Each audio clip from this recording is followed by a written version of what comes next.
ನಿಮಗೆ ಬೆಂದ ಜೀವಗಳಿಗೆ ಬದುಕು ನೀಡೋದಕ್ಕಾಗಿ ತನ್ನ ಸರ್ವಸ್ವವನ್ನೇ ಅರ್ಪಿಸಿರೋ ಬೆಂಗಳೂರಿನ ಕತೆ ಗೊತ್ತಾ? ಅದ್ದೂರಿಯಾಗಿದ್ದ ನಮ್ಮ ಬೆಂಗಳೂರನ್ನ ಹಾಳು ಮಾಡಿದ್ದು ಯಾರು ಅನ್ನೋದು ಗೊತ್ತಾಗಬೇಕಾ? ರಸ್ತೆ ಮಾಡೋಕ್ಕೆ ಹುಡುಕಾಡಿದ ಬ್ರಿಟಿಷ್ ಅಧಿಕಾರಿಗೆ ದಾರಿ ನಡುವೆ ಸಿಗೋದೇ ಈ ಬೆಂಗಳೂರು.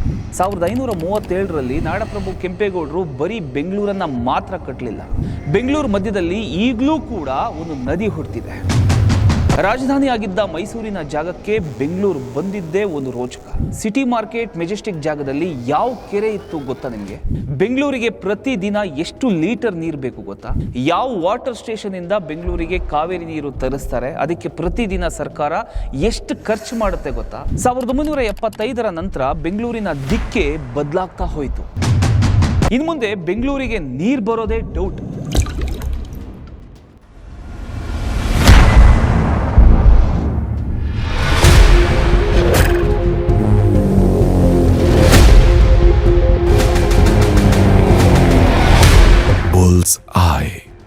with ಪ್ರಮೋದ್ ಬೋಪಣ್ಣ. ನಮಸ್ಕಾರ ದೋಸ್ತ್. ನೀವುಗಳೆಲ್ಲ ಪುಣ್ಯಕೋಟಿಯ ಕಥೆಯಲ್ಲಿ ಖಂಡವಿದೆಕ್ಕೋ, ಮಾಂಸವಿದೆಕ್ಕೋ, ಗುಂಡಿಗೆಯ ಬಿಸಿ ರಕ್ತವಿದೆಕ್ಕೋ ಅನ್ನೋ ಈ ಹಾಡಿನ ಸಾಲನ್ನ ಕೇಳೇ ಇರ್ತೀರಲ್ವಾ? ಆದರೆ ನಂಬಿ ಬಂದವರಿಗೆ ನೆರಳು ಕೊಡೋಕೆ, ಕೈ ಒಡೆದವರಿಗೆ ಕೂಳು ನೀಡೋಕೆ, ಬೆಂದ ಜೀವಗಳಿಗೆ ಬದುಕು ನೀಡೋದಕ್ಕಾಗಿ ತನ್ನ ಸರ್ವಸ್ವವನ್ನೇ ಅರ್ಪಿಸಿರೋ ಒಂದು ಜೀವದ ಕತೆ ಗೊತ್ತಾ? ನಾನು ನಿಮಗೆ ಇವತ್ತು ಕಲಿಯುಗದ ಪುಣ್ಯಕೋಟಿಯ ಕಥೆಯನ್ನು ಹೇಳ್ತೀನಿ.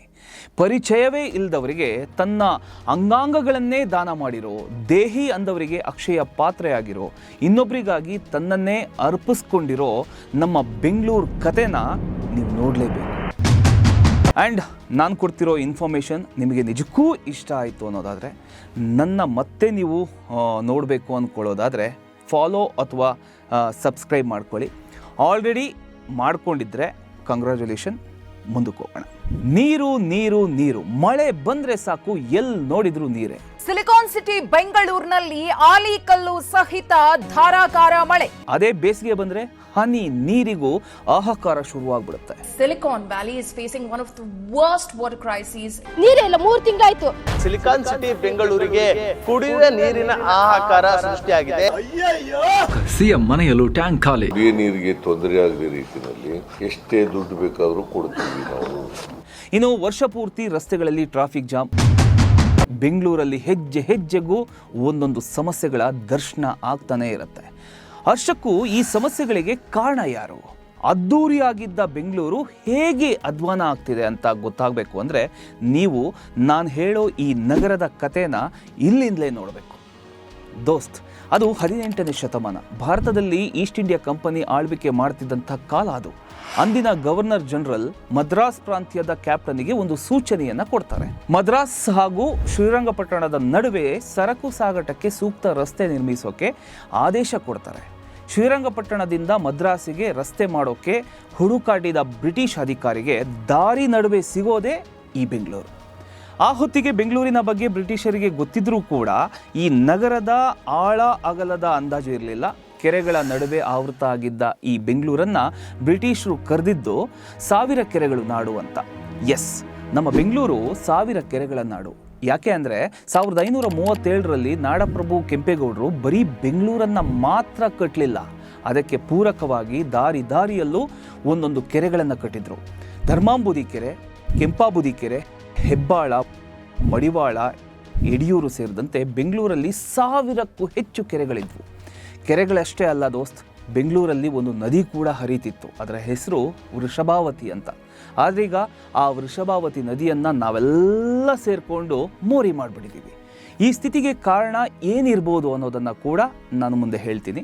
ಹೀಗೆ ಕೆರೆಗಳಿಂದ ತುಂಬಿ ಹಸಿರಿನಿಂದ ಆವೃತ ಆಗಿದ್ದ ಬೆಂಗಳೂರು ಎಲ್ಲರನ್ನ ಕೈ ಬೀಸಿ ಕರಿತಿತ್ತು. ಹೀಗಾಗಿ ಬ್ರಿಟಿಷರು ಬೆಂಗಳೂರನ್ನು ತಮ್ಮ ಕಂಟೋನ್ಮೆಂಟ್ ಆಗಿ ಮಾಡಿಕೊಂಡಿದ್ರು.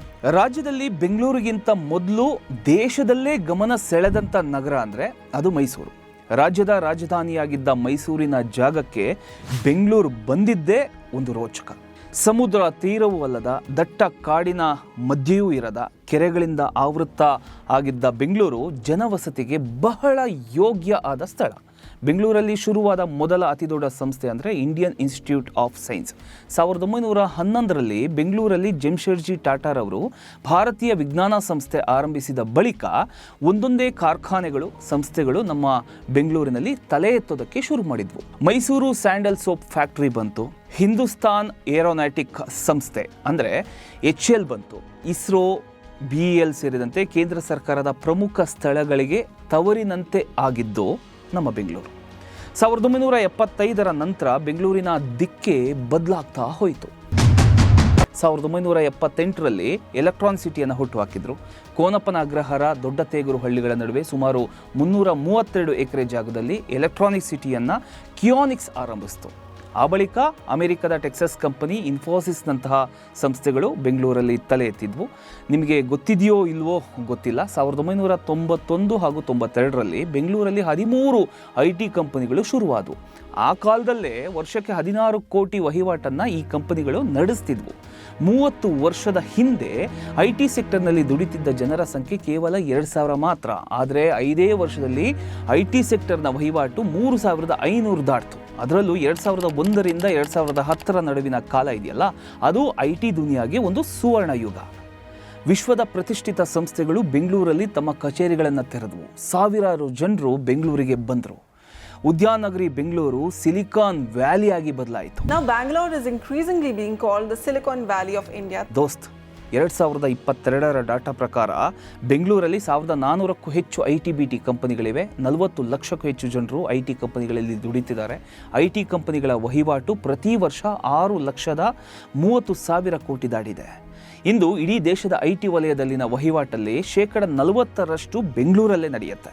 ಇದನ್ನು ನಾವು ಅಭಿವೃದ್ಧಿ ಅಂತ ಕರೀಬಹುದು, ನಗರೀಕರಣ ಅನ್ನೋ ಹೆಸರು ಕೂಡ ಕಟ್ಬೋದು. ಆದರೆ ನಗರೀಕರಣದ ನೆಪದಲ್ಲಿ ನಾಶ ಆಗ್ತಿರೋದು ಮಾತ್ರ ನಮ್ಮ ಬೆಂಗಳೂರು. ಎಸ್, 1000 ಕೆರೆಗಳ ನಮ್ಮ ಬೆಂಗಳೂರು ಈಗ ಅಭಿವೃದ್ಧಿಯ ಹೆಸರಲ್ಲಿ ಕಾಂಕ್ರೀಟ್ ಕಾಡಾಗಿದೆ. 2016ರ ಬಯೋ ಇಂಟರ್ನ್ಯಾಷನಲ್ ಸಂಸ್ಥೆ ವರದಿ ಪ್ರಕಾರ ಬೆಂಗಳೂರಲ್ಲಿ ಇದ್ದದ್ದು ಕೇವಲ 200 ಕೆರೆಗಳು ಮಾತ್ರ. ಆ ಪೈಕಿ ಉತ್ತಮ ಸ್ಥಿತಿಯಲ್ಲಿರೋದು ಜಸ್ಟ್ 17 ಕೆರೆಗಳು ಮಾತ್ರ. ಈಗ ಅವುಗಳಲ್ಲೂ ಕೂಡ ಕೆಲವು ಮಾಯ ಆಗಿಬಿಟ್ಟಿದೆ. ಒತ್ತುವರಿ ಮೂಲಕ ಮೂಲ ಸೌಕರ್ಯದ ಹೆಸರಲ್ಲಿ ಬೆಂಗಳೂರಿಗೆ ಬರೋ ಲಕ್ಷಾಂತರ ಜನರಿಗೆ ವಸತಿ ಕಲ್ಪಿಸೋದಕ್ಕೆ ಕೆರೆಗಳನ್ನು ಕಬ್ಜಾ ಮಾಡಿಬಿಟ್ಟಿದ್ದಾರೆ. ಧರ್ಮಾಂಬುದಿ ಕೆರೆ ಇದ್ದ ಜಾಗದಲ್ಲಿ ಈಗ ಮೆಜೆಸ್ಟಿಕ್ ಬಸ್ ಸ್ಟ್ಯಾಂಡ್ ತಲೆ ಎತ್ತಿದೆ.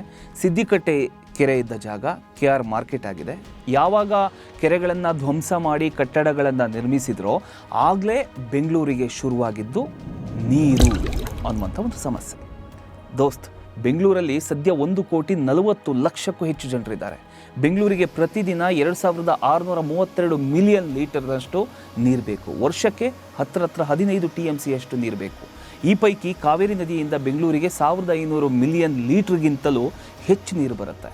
ಮಂಡ್ಯ ಜಿಲ್ಲೆ ಮಳವಳ್ಳಿ ಹತ್ರ ಇರೋ ತೊರೆಕಾಡನಹಳ್ಳಿ ವಾಟರ್ ಸ್ಟೇಷನಿಂದ ಬೆಂಗಳೂರು ಜನರಿಗೆ ಕಾವೇರಿ ನೀರು ಪೂರೈಸೋಕೆ ನಿತ್ಯ 3 ಕೋಟಿ ಹಣ ಖರ್ಚಾಗ್ತಿದೆ. ಬರೋ ನೀರಲ್ಲಿ ಗೃಹ ಬಳಕೆಗೆ 72% ನೀರು ಖರ್ಚಾದರೆ ಕೈಗಾರಿಕೆಗಳು 17%, ಕಮರ್ಷಿಯಲ್ ಹಾಗೂ ಇತರೆ ಸಂಸ್ಥೆಗಳು 8% ನೀರನ್ನು ಉಪಯೋಗಿಸ್ತವೆ. ಆದರೆ ಎಷ್ಟೇ ನೀರು ತಂದರೂ ಬೃಹತ್ ಬೆಂಗಳೂರಿನ ಬಾಯಾರಿಕೆ ಮಾತ್ರ ತಣಿತಾನೇ ಇಲ್ಲ. ಬೇಸಿಗೆ ಬಂದರೆ ನೀರಿಗೆ ಪರದಾಟ ಶುರುವಾಗುತ್ತೆ. ನೀರಿನ ಕ್ಯಾನ್ ಹಿಡಿದು ಜನರು ಅಲೆದಾಡ್ತಾರೆ, ನಲ್ಲಿ ಮುಂದೆ ಕ್ಯೂ ನಿಲ್ತಾರೆ. ಅದರ ಜೊತೆಗೆ ವಾಟರ್ ಟ್ಯಾಂಕರ್ ಮಾಫಿಯಾ ಕೂಡ ಶುರುವಾಗುತ್ತೆ. ಹಣ ಇದ್ದವರು ಕೇಳಿದಷ್ಟು ದುಡ್ಡು ಕೊಟ್ಟು ನೀರು ತರಿಸ್ಕೊಳ್ತಾರೆ. CM DCM ಮನೆಗೂ ಟ್ಯಾಂಕರ್ ವಾಟರ್ ಸಪ್ಲೈ ಸಲೀಸಾಗೇ ಆಗುತ್ತೆ. ಆದರೆ ದುಡ್ಡಿಲ್ಲದ ಜನರ ಕಷ್ಟ ಆ ದೇವರಿಗೆ ಪ್ರೀತಿ. ಮತ್ತೆ ಬೈಯೋದು ಬೆಂಗಳೂರಿಗೆ. ನೆನಪಿರಲಿ, ಬೆಂಗಳೂರಲ್ಲಿ ಕೆರೆಗಳು ಇದ್ದಷ್ಟು ದಿನ ಮರಗಳಿಗೆ ಕೊಡಲಿಗಳನ್ನು ಹಾಕೋಕ್ಕೆ ಮುನ್ನ ಯಾವತ್ತೂ ಕೂಡ ನೀರಿಗೆ ಸಮಸ್ಯೆ ಬಂದಿದ್ದೇ ಇಲ್ಲ.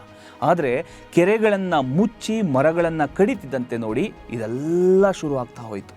1973ರಲ್ಲಿ ಬೆಂಗಳೂರಲ್ಲಿ 2,324 ಹೆಕ್ಟೇರ್ ಅಷ್ಟು ಪ್ರದೇಶ ಹಸಿರಿಂದ ಕೂಡಿತ್ತು. ಅದೇ 2023ರ ಹೊತ್ತಿಗೆ ಬೆಂಗಳೂರಲ್ಲಿ ಇದ್ದದ್ದು ಬರೀ 696 ಹೆಕ್ಟೇರ್ ಅರಣ್ಯ ಪ್ರದೇಶ ಮಾತ್ರ. ಅದು ಕೂಡ ಪಾರ್ಕ್ಗಳ ಹೆಸರಲ್ಲಿ ಒಂದಷ್ಟು ಉಳಿದುಕೊಂಡಿದೆ ಅಷ್ಟೇ. ಭಾರತೀಯ ವಿಜ್ಞಾನ ಸಂಸ್ಥೆಯೇ ಬೆಂಗಳೂರಿನ ಬೆಳವಣಿಗೆ ಬಗ್ಗೆ ಆತಂಕ ಹೊರಹಾಕಿದೆ. ಯಾಕೆ ಅಂದರೆ ಹೇಗೆ ಬೇಕೋ ಹಾಗೆ ಇಲ್ಲಿ ಲೇಔಟ್ಗಳನ್ನು ನಿರ್ಮಿಸ್ತಿದ್ದಾರೆ. ಎಲ್ಲೆಲ್ಲೂ ಕಟ್ಟಡಗಳು ತಲೆ ಎತ್ತುತ್ತಿದೆ. ಬೆಂಗಳೂರಿನ 93% ಪ್ರದೇಶ ಈಗ ಮನೆ ಬಿಲ್ಡಿಂಗ್ಗಳಿಂದಲೇ ತುಂಬ ಹೋಗಿದೆ. ನಗರದ ಜಲಮೂಲಗಳಿದ್ದ ಕೆರೆಗಳು ಕಣ್ಮರೆಯಾಗಿದ್ದು ಗ್ರೌಂಡ್ ವಾಟರ್ ಲೆವೆಲ್ ಕೂಡ ಕಡಿಮೆ ಆಗೋಗಿದೆ. 1000 ಅಡಿ ಬೋರ್ವೆಲ್ ಹಾಕಿದ್ರೂ ಕೂಡ ನೀರು ಬರ್ತಿಲ್ಲ. ದೋಸ್ತ್ ಹೇಳ್ತೀನಿ ಕೇಳಿ, ಬೆಂಗಳೂರಿನ ಮಲ್ಲೇಶ್ವರಂನ ಕಾಡು ಮಲ್ಲೇಶ್ವರ ದೇಗುಲ ಹತ್ರ ಒಂದು ನದಿ ಹುಟ್ಟುತ್ತೆ.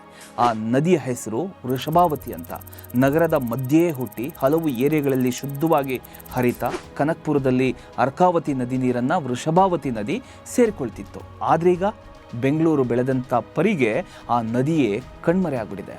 ಮಲ್ಲೇಶ್ವರಮಲ್ಲಿ ಹುಟ್ಟಿ ಗಿರಿನಗರ, ಹೊಸಕೆರೆಹಳ್ಳಿ, ನಾಯಂಡಹಳ್ಳಿ, ರಾಜರಾಜೇಶ್ವರಿ ನಗರ, ಕೆಂಗೇರಿ ಕಡೆಯೆಲ್ಲ ಹರಿಯೋ ನದಿ ಈಗ ಚರಂಡಿಯಾಗಿ ಬದಲಾಗಿ ಹೋಗಿದೆ.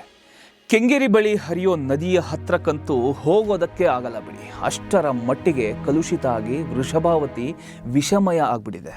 ಈಗ ಹೇಳಿ, ಉದ್ಯಾನ ನಗರಿಯನ್ನು ಹಾಳು ಮಾಡ್ತಿರೋದು ಯಾರು? ನಾವು ಇಲ್ಲಿ ಸಖತ್ತಾಗಿ ಬದುಕಬೇಕು ಅನ್ನೋ ಕಾರಣಕ್ಕೆ ಬೆಂಗಳೂರನ್ನೇ ಬಲಿ ಕೊಡ್ತಿರೋದು ಯಾರು? ಅಂಗೈಯಷ್ಟು ಜಾಗ ಸಿಕ್ಕರೂ ಕಟ್ಟಡಗಳನ್ನು ಕಟ್ತಿದ್ದಾರೆ, ಕಾಂಪೌಂಡಿಗೆ ತೊಂದರೆ ಆಗ್ತಿದೆ, ಮನೆಗೆ ಅಡ್ಡಿ ಆಗ್ತಿದೆ, ಬಿಲ್ಡಿಂಗ್ ಮರೆ ಆಗ್ತಿದೆ ಅಂತೆಲ್ಲ ಮರಗಳನ್ನು ಕಡಿತಿದ್ದಾರೆ. ಇದರಿಂದಾಗಿ ಉದ್ಯಾನ ನಗರಿ ಬೆಂಗಳೂರು ಈಗ ಕಾಂಕ್ರೀಟ್ ಕಾಡಾಗಿ ಬದಲಾಗಿದೆ. ಕೆರೆಗಳನ್ನೆಲ್ಲ ಮುಚ್ಚಿರೋದ್ರಿಂದ, ರಾಜ ಕಾಲುವೆಗಳನ್ನೂ ಒತ್ತುವರಿ ಮಾಡಿರೋದ್ರಿಂದ ಮಳೆ ಬಂದಾಗಲೆಲ್ಲ ತಗ್ಗು ಪ್ರದೇಶಗಳಲ್ಲಿರೋ ಮನೆಗಳು ಮುಳುಗು ಹೋಗ್ತವೆ. ಲೇಔಟ್ ಅಪಾರ್ಟ್ಮೆಂಟ್ ಜಲಾವೃತ ಆಗ್ತವೆ. ಊರು ಬಿಟ್ಟು ಬಂದವರಿಗೆ ಸೂರು ಕೊಡೋದಕ್ಕಾಗಿ ತನ್ನ ಅಂಗಾಂಗಗಳನ್ನೇ ಬಲಿ ಕೊಟ್ಟಿರೋ ಬೆಂಗಳೂರಿದು. ಆದರೆ ಬೆಂಗಳೂರಿನ ಈ ಸ್ಥಿತಿಗೆ ಇವತ್ತು ನಾವೆಲ್ಲರೂ ಕೂಡ ಕಾರಣ. ಸಮಸ್ಯೆ ಆದಾಗ ಬೆಂಗಳೂರಿಗೆ ಬೈಯೋ ಬದಲು ಒಂದು ಸ್ವಲ್ಪ ಥಿಂಕ್ ಮಾಡೋಣ. ಯಾಕಂದರೆ ತಾಯಿ ಹೃದಯದ ಬೆಂಗಳೂರನ್ನು ನೆನೆಸಿದ್ರೆ ಆ ದೇವಿರಲಿ, ನಮ್ಮ ಅಂತರಾತ್ಮ ಕೂಡ ಒಪ್ಪಲ್ಲ.